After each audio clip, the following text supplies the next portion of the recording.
nama dhiiraati waadaan nama seene tokko hin diigu. Kanaafuu waadaa isinii seeneetiin jira, waadaan isinii seene sanis guuteetiin jira. Alhamdulillahi tana hundaa'u isin cinaa dhaabbachuu baattanii. Assalamu alaikum warahmatullahi wabarakatuh. Akkam nagaa fayyaa kabajamtootaa fi hordoftoota duniyaa tuub. Har'a maal qabattanii dhuftan jechuun kan isin oolu. Har'a waan hin qabadde dhufe. Xiqqisho waan nama aarsu baay'ee na aarseetiin dubbiin tun baay'ee na aarseetu mani ol bee dubbadde maalii wanni si aarsee jechuun kan isin illee hin oolu. Wanni na aarsee mucaa Ambootuub yookiin Faraan ni beektanii. Dhiyootan jechuun dureen wajjima jirralleedha. Dhiyootana liphii isaa nagarree hanga torbaan lama sadii akkana mokkana telefoona isaallee nagarree waggaa bilbiluu telefoonni isaallee hin bu'u jechuun waan inni haasawni haasa'e kana keessatti waan natti mul'ataniiti ol bee haasa'u kana haasa'uu barbaadanillee maaltu sin mul'ate yookiin maaltu sin mul'ate jechuun kan isin oolu waan natti mul'ate ani ilma dhiiraa tokko waadaan isinii seene guuteetiin jira. Waadaan isin eenyuuf waada seene yoo jettan dubbiin tun shakkiif keessa qabdi. Maaliif waada eenyuuf seene nama akka inni yaaddoo kana hidhu jala waada seeneef jiramu jala jiree isa gargaaru jiru na cinaa dhaabbata warreen na cinaa dhaabbatan eenyu warri cinaa dhaabbate yaaddoo akka hidhuuf namni isa cinaa dhaabbatee jira jechuudha. Dubbii kana keessa harka namaatii jira akka nam mul'atutti takka abbaa ilmaanii yoo jaartii isaa hidhu taate jaartii isaa waa dhabamsiisu taate jaartummaan dureenuu namni si jalaa dhabamsiisu waa jaartii teeti miti ta dubbii namaatis jalaa dhabamtu. Tamam ammas nuti Oromoodha akkasuma aadaa qabna safuu qabna yoo jaartii yaaddoodha jaartii Faraan yaaddoon kan dhabamsiisu taate manguddoo jira heera qabna manguddoo saniin aboo gurbaan kun akkana na godhe obboleeyyan kiyyi na harkaa qadiiraa dhalaa jira namni as keessa bash jechuu boo na harkaa gurbaan kun akkana na godhe jee osoo hin himatin akkana na godhe jee osoo nam tokkotti hin himatin lafumaa ka'ee askara jechuu alagaa nama Oromoon ta'in fuudhee irra dhaabee abbaa ilmaanii ilmaan keessaa osoo sanuu haati manaa hin jirre haati mana isaallee hin jirtu ilmaan arganneetee baatii lama moo sadii dura akka mana hin jirre harkaa jirtanii waa'ee tanallee mee wal dhaba jaarsaa jaartii dura gaashan isaanii beekaa jeet maanuse jechuu osoo tan hunda quba qabu jechuu abbaa ilmaanii jaartii na jalaa dhoowwisee na jalaa dhabamsiisee jee abbaa ilmaanii ilmaan keessaa fuudhee ilmaan hatiyyootti hambisee jechuu dirreetti hambisee mana hidhaa geesse. Mul'ata illee jaanii mul'achuu isaallee wanni ifa ta'ee hin jiru telefoona dawwalee bakka tanaan jira bakka san hin jira bakka hin jiru hin beeku jee jaanii dhugaadha. Namni namarra jiru ciisa nama dhiitaa jette dhageessa Oromoo sababa san ta'eef jechuun inni har'aan tana dhugaadha nama humna namaa fayyadamee humna namaatiin yaaddoo hidhe laakiin ammoo akka Oromootti waan kana osoo tana san hin jeen ni jirra. Har'a inni yaaddoo araba fuudhee dheqee akkasitti hiisise intala fiddaman fiddu akkaan si godhe gartee maal jee viidiyoo irratti waan inni gadhiise harkatti jira. Kun sii miti namaa isa godhee akkaan si godhe gartee jechuun tun humna teessisii miti yookaan dhiirummaa teessisii miti namaan akkas goote innillee maashaallah namaatti fiddee isa irratti hin beewannetti san akka itti oofe gartee miti maashaallah dhiira ati garuu ilmaan daa'ima san hin sitti mul'anne ilmaan isaas irra marare hoggaaniif isa fuutee biraatiin tuusan osoo haati manaan jira. Baay'ee na aarsite Faraan dhugaan siima dhageesse waan hin siimutan irratti yaaddoo bakka jiru dhageesse yoo jaartiin teessi jalaa dhabamsiises heera qabna manguddoo qabna nama qabna akka heera keenyaatti himattee manguddoodhaan fixachuu qabda san dhabdaa yaaddoo bakka jiru bakka ilmaan isaarraa fuutee ilmaan dirreetti hambisitti namni tokko kasii sarmu hin jiru waan tana dhageesse akka mataa kiyyaatti bakka jirtu baatee yaaddoo dhokachuu miti yaaddoo hiitee dhokachuun sin baasu yaaddoo bakka jiru baastee dhageesse ilmaanitti akka deebi'u godhuu baate taanaan nu fi'atii waliin jira bakka kana keessa tamaam akkaataa ati kaayyatti san bakka ati itti baatu ni ilaalla hoggaa san booda dhageesse ilmaan daa'ima mana keessatti eenyu ilkoon qottee hakannu eenyu wannaa godhuu fi jaartii tijjanii jalaa fuudhettee gurbaa fuutee ilmaan irraa achi geessite maal jechuudha dhiirummaadha san sun dhiirummaa miti san waan ta'eef gurbaa ilmaan keessatti deebisuudhaaf hatattamaan bakka jirtu beekti daddafii deebisii jaartii ta'e immoo eenyu michiyyoo tasliim moo maal jette tasliimtu meeshaan taane tasliim nakkannee tasliim yookaan nakkanne isa mana isaatiin deebisaa tasliimtuun dureenuu meeshaadha moo maal godhu achi geessiteeti akkamitti dheetti tasliimummaan mana yaaddoodha yaaddoon fakkeenyaaf ilmaan wanni godhe jaartiin ta'e maal mana yaaddooti gooti yaaddoon dhufe kamsa si jalaa fuudhe moo haala akkamitti jaartiin teetu mana yaaddoo dheete gaafii takka tunis takka eeywa yeroo akkam yaaddoon jaartii ta'e kaamsee akka yookaan jaartii ta'e si jalaa bachiise si jalaa dhabamsiise ragaatti qabdu as kan takka waan kana hunda osoo takka nama tokkotti himattee takka nama tokko hin dhageessisin ati kanumatti lafumaa kaatee askara fuutee geessitee namarra sanuu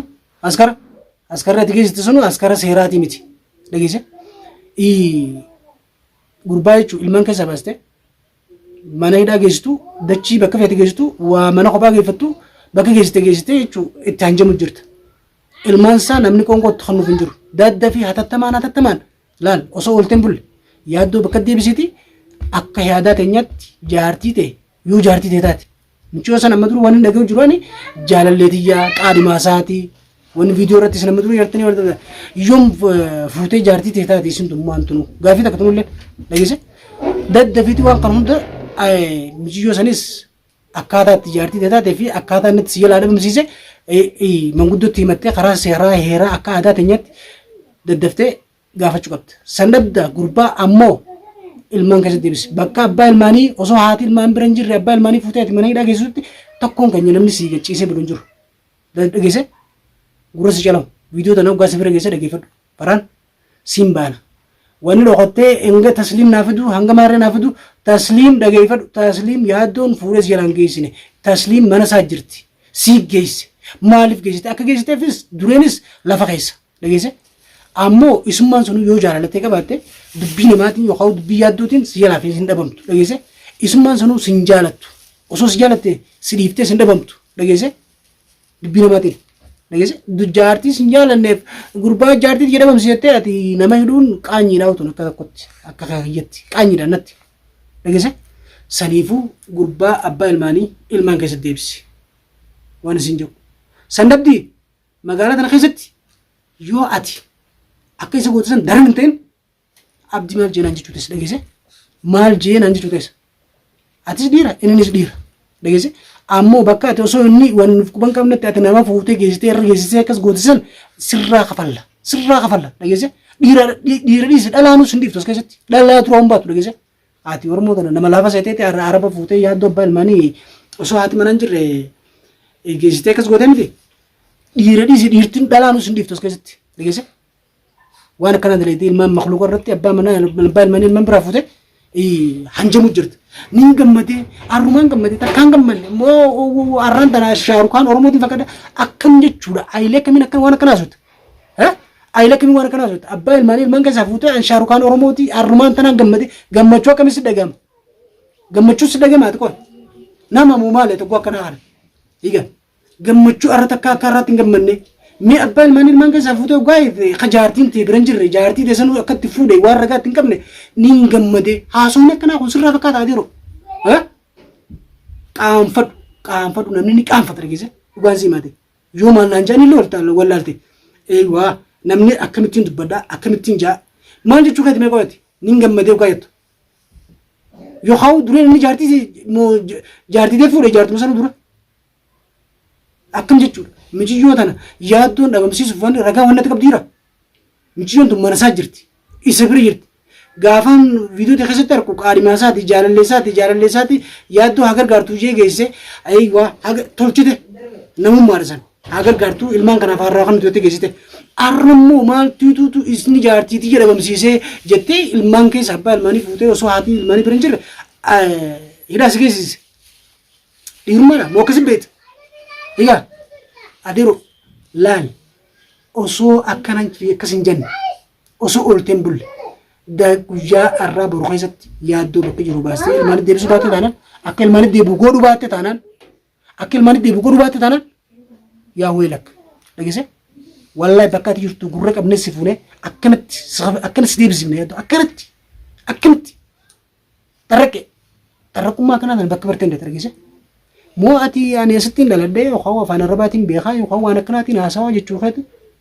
maal kabajaan waliin qabu namni hangirma yaaddoo kana tara meeqa viidiyoo wajjin daleetee mana isaa dheetee wajjin wanneette yoo inni waan hin taane sirra raawwate wannummaan sanuu dhugaate dhageesse